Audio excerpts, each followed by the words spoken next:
이 말씀을 하신 후 8일쯤 되어 예수께서 베드로와 요한과 야고보를 데리고 기도하시러 산에 올라가사 기도하실 때에 용모가 변화되고 그 옷이 휘어져 광채가 나더라.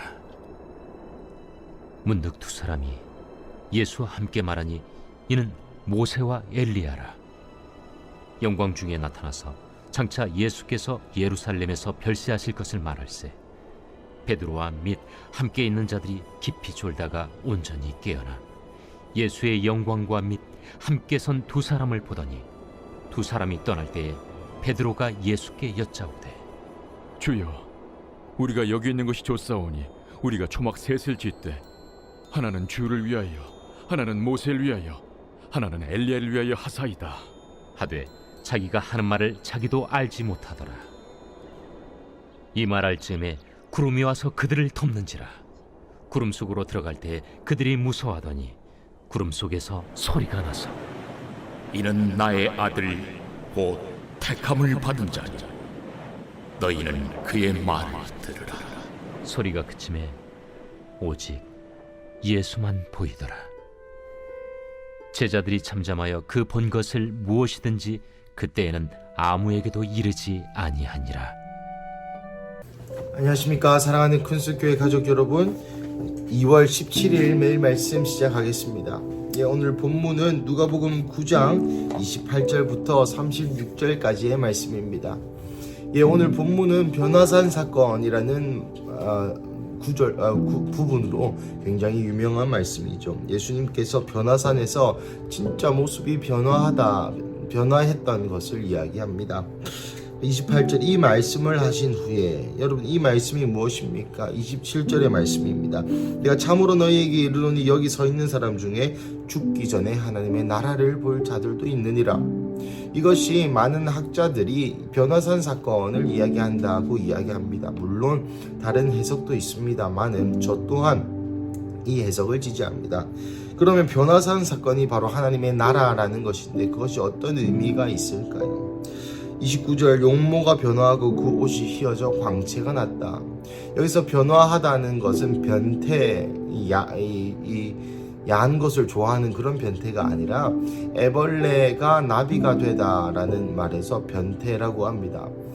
변화하다, 모양이 변화하다는 것이죠. 그런즉 예수님의 모양이 변했다는 것입니다. 여러분 제 얼굴이 보이시죠? 제 얼굴이 다른 모습으로 변했다는 것입니다. 그리고 그 옷이 휘어져 빛이 났다, 광채가 되었다. 빛이 실제로 야광별 붙여놓은 것처럼 이 옷이 마치 형광등처럼 빛이 나고 있었다는 것이죠. 이것이 무엇입니까? 새 육신입니다. 천국에 가서 얻게 될 새 육신의 맛보기를 예수님이 보여주고 계신 것이죠.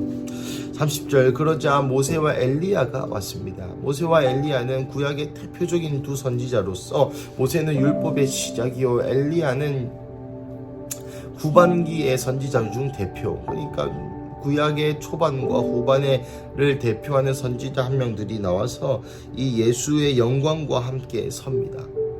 그리고 나서 대화할 수 있을 정도로 쓴다는 것이죠. 이것이 무엇입니까? 사실 어제 본문이었던 본문의 반증이기도 합니다. 그것은 바로 부활에 대한 얘기죠. 모세와 엘리야는 반드시 죽었습니다. 몇백 년 전에, 몇천 년 전에 죽은 자들이 일어나 지금 오늘 이 시간 베드로와 함께 만나 이야기하고 있는 장면인 것입니다. 사실 이 모세가 이 약속의 땅 안에 서 있는 것은 굉장히 상징적인 의미가 있습니다. 예수님의 영광, 하나님의 나라에서는 그 어떤 것도 땅에 떨어지지 아니하고 약속의 땅, 그 약속이 회복된다는 것을 의미하기 때문입니다. 나아가 이 두 사람을 떠날 때 베드로가 이 세 분을 위하여 초막, 즉 하나님을 위한 제단을 쌓기를 원하고 34절에 구름이 와서 그들을 덮을 때에 무서워합니다. 무섭겠죠. 아마도 우리가 이제 죽는가 싶습니다. 하지만 이 구름 속에서 소리가 나서 이르되 이는 나의 아들 곧 택함 받은 자니 너희는 그의 말을 들으라. 이게 무슨 의미일까요? 나의 아들, 나의 택함 받은 자다. 이것이 어려울까봐 우리 베드로 선생님께서 베드로 후서 1장 17절 18절에 해석해 주었습니다. 제가 한번 읽어드리겠습니다. 지극히 큰 영광 중에서 이러한 소리가 그에게 나기를 이는 내 사랑하는 아들이요 내 기뻐하는 자라 하실 때에 그가 하나님 아버지께 존귀와 영광을 받으셨느니라. 우리 이 소리는 그와 함께 있을 때 거룩한 산에 있을 때에 하늘로부터 난 것을 들은 것이다. 베드로 사도의 표현에 의하면 뭐라고 얘기하죠? 그가 하나님 아버지께 존귀와 영광을 받았다고 이야기합니다. 이 소리를 들을 때. 그렇습니다. 하나님은 이 이야기를 하시면서 예수님께 존귀와 영광을 준 것입니다. 왜 예수님께 존귀와 영광을 주었겠습니까? 이제 곧 예수 그리스도께서 그 구속사의 끝, 구속사의 완성, 곧 십자가를 지로 예루살렘에 별세하실 것을 얘기하셨다고 오늘 본문에도 말한 것처럼 이제 인류의 대표자로, 인류의 그 표본으로 사명을 이루는 그 사명자에게 하나님이 주시는 존귀와 영광을 뜻합니다. 그것을 본 자들의 반응이 36절 오직 예수만 보인지라고 하고 오늘 본문을 마치게 됩니다. 사랑하는 가족 여러분, 오늘 본문은 변화산에서 예수님이 변화하신 것 그 자체가 중요한 것이 아니라 이 변화산에서 하나님께서 예수님에게 준 존귀와 영광, 이것이 너무나 중요한 부분입니다. 왜냐하면 예수를 따라 우리도 그리 살아야 하기 때문이죠. 예수님을 따라서 하나님의 사명, 하나님의 뜻, 하나님이 원하시는 것, 하나님이 말씀하시는 것을 수종드는 그 자에게 하나님께서 존귀와 영광으로 옷 입히시겠다. 천국에서도 하나님 나라에서도 용모가 변화하고 옷에 광채가 나는 것 같은 영광을 너희에게도 허락하겠노라 라고 오늘 이 본문을 통해 우리에게 말씀하고 계신 것입니다. 그를 통하여 오직 예수만 보이도록.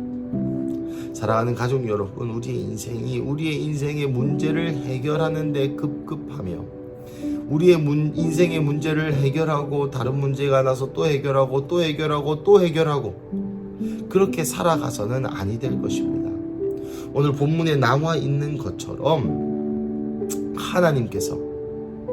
하나님께서 말씀하시는 것을 이뤘던 예수님의 삶처럼 우리 또한 하나님께서 말씀하시는 삶을 이룰 때에 하나님이 우리에게 이렇게 말씀하시는 것이죠. 나의 아들 곧 나의 딸, 나의 사랑하는 자라, 나의 택함 받은 자다.